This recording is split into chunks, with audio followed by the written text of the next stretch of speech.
انا بالنسبه لي اول حاجه ممكن اقول لك عليها وممكن تقفل بعدها الفيديو.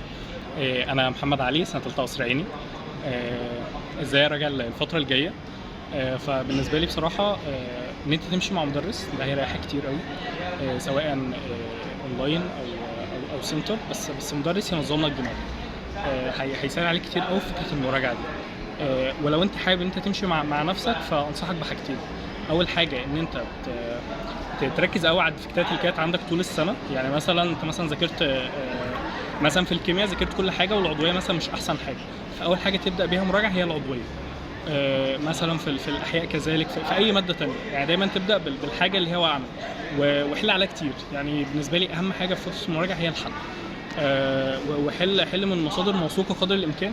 النظام الجديد دلوقتي بيعتمد على الفهم اكتر من فكره الحفظ، فخد الفكره اكتر مثلا بقى. وبرده ما تاخدش من الكتب اللي بتسرح بيك جامد، يعني هو كده هيتحمل من المنهج. وحاجه كمان، حاول ما تيجي تراجع استعمل اللي هي ورقه المفاهيم اللي هم مدينها لكم هتخشوا بيها الامتحان. وظف فيها المعلومات صح. يعني مثلا معادلات مثلا ما ترهقش نفسك ان انت تحفظها، ممكن تفهم المعادله، ده يسهل عليك كتير قوي. ونص المعادله نفسه او الحاجات اللي فيها حفظ هتلاقيها مكتوبه، فما تتعبش نفسك فيها. سلم الجيولوجي تقريبا افتكر ان انا ما حفظتوش، يعني على ايامنا ما حفظتوش ودخلته، والسؤال اللي جه عليها كان موجود في الكتاب عادي يعني. فحاول تستغل الموضوع ده كويس بالنسبه لك. وما تشغلش نفسك باللي حواليك في نص المراجعه دي بالذات، لان هتلاقي في تفاوت كبير قوي بين المدرسين. تلاقي مثلا في مدرس بيحل 500,000 سؤال في الحصه وبتاع مش عارف ايه، ده نظام ممكن يكون مثلا ما بيتكاش قوي في الشرح. مدرسين تانيين بيحبوا ان هم مثلا يراجعوا مراجعه سريعه عن المنهج كشرح، يعني تذكره سريعه، وبعد كده يبدا يطبق على كل حاجه لوحدها. فشوف انت بتميل لايه اكتر وروح لها، ده صح وده صح. بالنسبه لفكره ان انا انزل ولا اشتغل اونلاين، فدي يعني دي بتاعتك قوي. في ناس بتستريح في ده وناس بتستريح في ده، بس انا بشكل شخصي يعني كنت مستريح بصراحه الاونلاين. كان بالنسبه لي النزول ده بيستهلك وقت كتير، اصحى بدري شويه عشان اجهز نفسي، ووقت في الطريق، وقت عشان استنى المدرس، او مثلا لو في زحمه او بتاع، والطريق وانا راجع. يعني انا بصراحه بالنسبه لي ده كله كنت بوفره، ان انا ببقى في البيت بصحى براحتي وبنام براحتي وكده. بس بصراحه كان في مواد ما كنت لازم انزل فيها. يعني كان بالنسبه لي كان عندي مشكله، يعني بشكل شخصي كان عندي مشكله في العربي والانجليزي، فكنت بنزل فيهم سنتر عشان المدرس يفضل لازمني بالشغل والمذاكره وكده. انما باقي المواد بصراحه كان اليوتيوب يعني مصدر غني جدا، يعني انصح بيه اي حد. بجد بيبقى فيه معلومات كتير قوي ومفتوح للكل، يعني مش لازم تشترك او حاجه. في برضو الاماكن اللي فيها اشتراكات مثلا الدروس الاونلاين وكده دي مفيده، بس صدقني اليوتيوب ما اثرش مع اي حد. انا بالنسبه لي اول حاجه ممكن اقول لك عليها وممكن تقفل بعدها الفيديو، هو ان رزقك مكتوب لك من قبل ما تتولد. كده المجموع اللي انت هتجيبه هو مكتوب لك من قبل ما تخش الثانويه، من قبل الضغط، ومن قبل كل الحاجات دي كلها، قبل ما تخش شهر 10، ومن قبل من الفتره اللي احنا فيها. ف يعني خلي عندك يقين ان مجموعك هيصيبك مهما كان، سواء كان عالي او قليل. ده بالنسبه لك حلو او وحش مش مهم، على قد ما ده الخير ليك. خلينا متفقين على ده في الاول. تعالى بقى ناخد حاله. لو انت شخص بتذاكر وقلقان، ممكن ما توفقش، ممكن ما حلش كويس، طب الامتحانات تيجي صعبه، طب مش عارف دفعه ايه ظلموها في الكيمياء، طب دول مش عارف ظلموهم في الاحياء. انا بالنسبه لي انت اعمل اللي عليك وخش، وصدقني ربنا يكرمك. الموضوع بالنسبه لي بكل بساطه ان انت سلم. انت دلوقتي قلقان ومتوتر، ماذا بعد؟ لو ده هيحل لك حاجه فكمل قلق وتوتر، ومش هنضحك على بعض، في زرار هنتك عليه، فخلاص بقى كده القلق والتوتر راحوا وهبدا اذاكر وبتاع ومش عارف ايه. بس اعمل اللي في ايدك.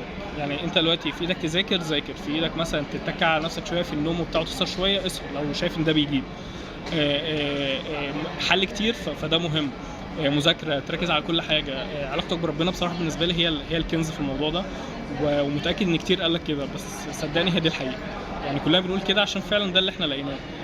حسن علاقتك بربنا، لو كانت كويسه فخليها اكتر، لو كانت مش احسن حاجه خليها تبقى احسن حاجه.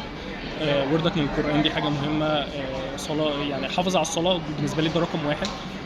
الصلاه في وقتها، الشباب في المسجد، السنن تمام، ورد من القران، قيام ليل، بجد ده سحر مفيش بقى بسحر. فعلاقتك بربنا يعني هتوفر عليك كتير قوي من القلق والتوتر ده. وزي ما قلت لك، كل لما يجي بالنسبه لك الحاجز ده، انا دلوقتي في ايدي اعمل ايه؟ اذاكر، خلاص ذاكر.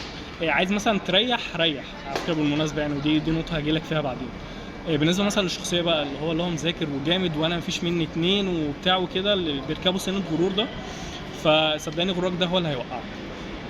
مفيش حد كبير على الامتحانات، وفي نفس الوقت الامتحانات في متناول الكل، فما تخليش غرورك يضيع منك الدرجات وانت تقدر تحصلها. انت ما شاء الله عليك ربنا اداك قدره الحفظ والفهم والمهاره ديت، فاستغلها كويس، طيع ربنا بيها، ما تستغلش الموضوع بشكل عكسي. بالنسبه بقى للشخص اللي هو ما كانش مذاكر وما كانش مظبط الدنيا في الاول ودلوقتي عايز يلحق نفسه، فعايز اقول لك ان مهما كان تقصيرك تقدر تلحق وتلم، وده برده مش اي كلام. حط جدول لنفسك ان انت تحاول تلم الدنيا قدر الامكان، وصدقني هتجيب، وعلى الاقل خالص تبقى احسن كتير من اللي ما بداش. يعني انت مثلا لو افترضنا انت متراكم عليك 100 صفحه، فلو اشتغلت على نفسك شويه بقوا مثلا 50، بقوا 40، 30، فهتخش الامتحان ب 70 صفحه احسن ما تخش من غير ولا حاجه. وصدقني ثقتك في ربنا اولا، ثم ثقتك في نفسك وشغلك وتعبك هيخليك تروح لمكان بعيد قوي.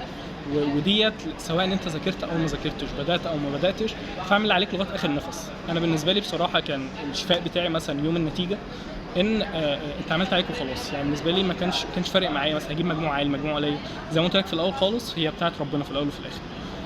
بالنسبه لحد بقى بيسمعنا دلوقتي وعايز ان هو يستريح خالص وما توترش وما قلقش، فده صدقني يعني من تجربتي انا وتجربه زمايلي كلهم، ده عمره ما يحصل. كده كده يجيلك فترات زي ما تقول انتكاسه، زي ما تقول تعب، زي ما تقول زهق، عيشها طبيعي. وبرضه من الحاجات بصراحه اللي فرقت معايا قوي قوي قوي ان انا كنت بريح في النص. يعني سي مثلا اسبوعك 7 ايام، ف6 ايام مذاكره ويوم راحه افصل خالص خالص خالص، ودي الراحه ديت حقها مليون في المية. يعني مذاكرتك 100%، راحتك 100%. عايز بقى تخرج، عايز تلعب، عايز تتمشى، عايز تقابل حد صاحبك، عايز تتفسح في اي مكان، ادي جسمك حقه عشان يديك حقك برضه في المذاكره والتعب وما الى ذلك.